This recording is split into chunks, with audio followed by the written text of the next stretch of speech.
would love for you to kind of just touch on this a little bit. Is like, what is at a high level going on, and why is it such a problem? Yeah. Um, I think the right place to start is just understanding the incentives of the system that we have in place. And a lot of that starts with subsidies. And so a lot of the subsidies that we have in place are from decades and decades ago.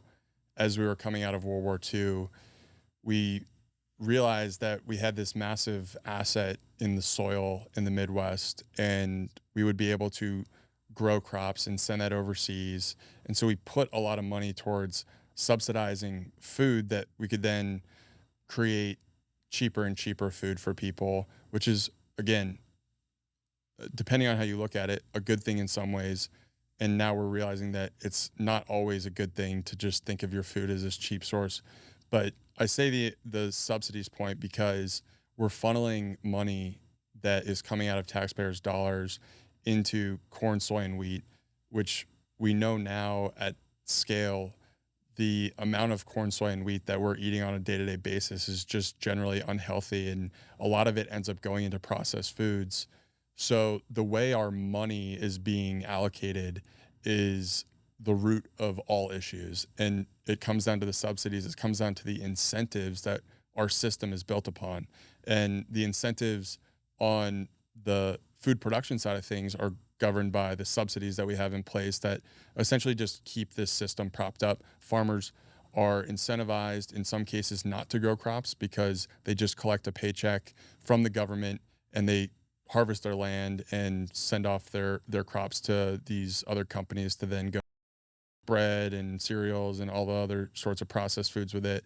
But then on the healthcare side of the things, we have this insurance model that's like effectively keeping people sick by not prioritizing preventative things and just being there when people need the you know when they're in a situation where they have diabetes and need to go to the hospital and get some sort of procedure done on them. So I just think like the entire model is predicated on money not being like the incentives are just totally off, and we're directing people's behavior to think that food like corn, soy, and wheat are okay to eat. And then as they go through the system when they're sick, inevitably they'll have some level of care because they haven't been taking care of themselves to begin with by putting high quality food in their bodies. So in my mind, it's like, how do we build a system where the right foods are being incentivized to being raised and grown, and people don't have to spend all their time in the hospitals because they're sick from dietary consequences.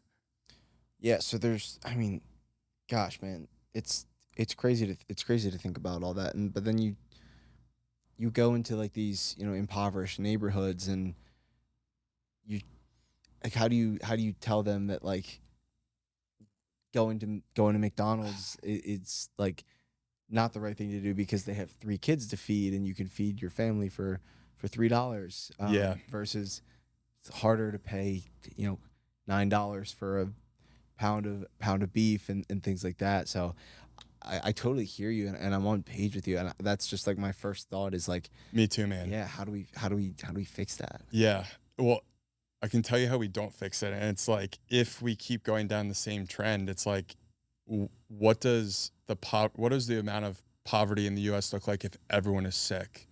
That number of people who are impoverished, I think, would get way higher if we continue to go down this path of incentivizing like really cheap and nutritionally cheap food to be made. And so it's like it's an incredibly complicated issue, but I do think that there's ways where we can bridge the gap and start to like rewrite the incentives so that we are supporting people who are doing things regeneratively and doing things the right way, and start to get that flywheel of building the system that actually promotes true health. And it's not going to happen overnight. Like, it's going to take decades and decades to unwind what's happened in terms of just like the big structural shifts that need to happen. And maybe it's something, I mean, right now, 91% of people are like categorized as metabolically unhealthy.